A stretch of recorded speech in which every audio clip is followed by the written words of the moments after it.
Hey folks, welcome back to Real Estate Investing Unmasked.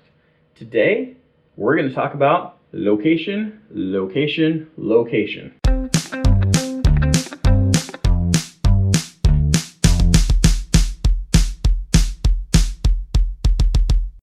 right folks, so location, location, location. We hear it all the time. One of the things I wished I had known when I first started investing in real estate was, what does location, location, location really mean? Location, location, location was never really fully explained. It's kind of implied that you already understand what location means. And the truth of the matter is, if you're starting out in real estate, you may not understand. A lot of times, the people who teach real estate investing say you can buy property wherever you live. There's plenty of property where you are. You don't have to go across the pond, or you don't have to buy something in another state, which is absolutely true.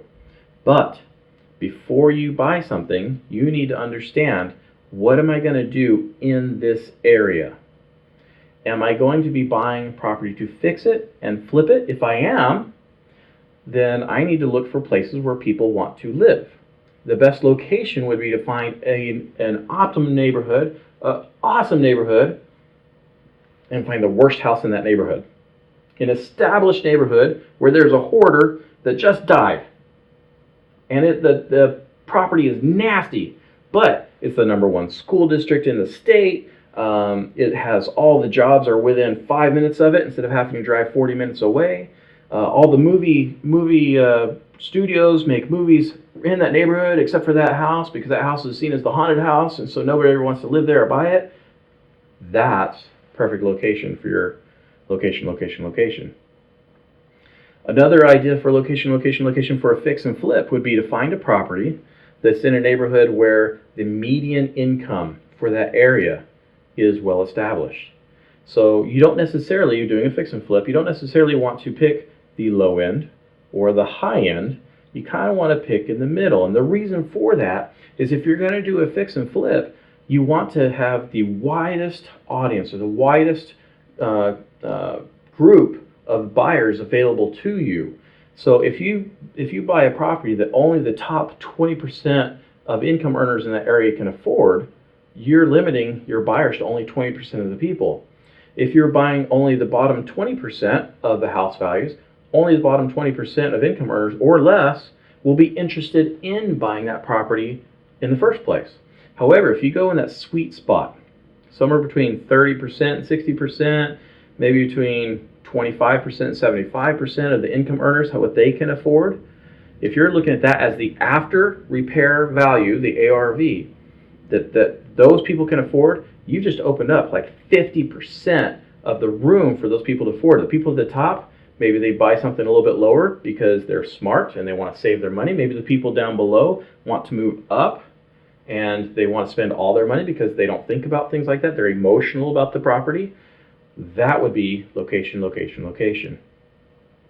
And if you want to do buy and hold, or if you want to rent out property, location, location, location would mean that you're finding a place where you put the place up for rent, and that same day, you've got a renter. I can tell you, when I moved to Orange County, I lived up in Central California. When I moved to Orange County, I was putting in applications left and right for places to rent. And if it was on the market for a week, it was already rented out. If it has been rented for 2 days, if it put up for rent for 2 days, it was already rented out. I got to the point where the moment I got the notification that something was available for rent, I turned in my application. That is location, location, location if you want to do a fix and rent or a rent and hold, a buy and hold. If you're wanting to do commercial property, invest in commercial property, you want to find a place that is established, that is easy to get to based on the major roads and highways in the area. You want something where you think it has great exposure, natural exposure to the traffic and people that will be driving by. You want to have location where people will want to rent your commercial space. There's nothing worse than having a commercial property that is behind a whole grove of trees that nobody sees anything, unless you're selling marijuana. That was a joke, sorry. There's location, location, location for everything. So what I would suggest you do take whatever strategy you want to do and start making a list of what are the things that you think would be the best, the most optimal situation for that location for that type of property. If you can do that, that gives you a goal to go for in getting location, location, location. And that's something I wish I knew before I started getting investing in real estate. Hey folks, thanks for watching. The subscribe button is right here. Until next time.